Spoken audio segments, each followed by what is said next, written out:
Gawa po lang. Habang po ako namamasada, ako po kasi isang tricycle driver. Namamasada po ako. Napapatakbo ako ng malayo. San Pablo, Santa Cruz, minsan Chao, Quezon pa, mga ganyan, Batangas. Sa beses, nakakita ko na aksidente na talagang binawian ang buhay yung driver ng ano.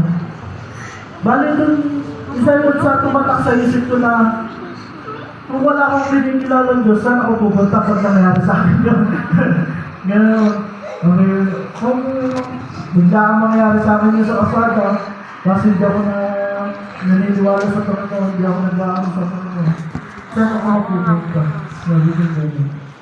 Tapos, yan, niyayaya po ako nilang magpaliglob ka sa magkayaan ako sa Panginoon. Si Toyo Jay, inahanap mo din ako ni Jay. Isa din po nandiyan sa akin si Jay na bayaw, sumama ka na sa amin sa Sabilia Countries. Gano'n.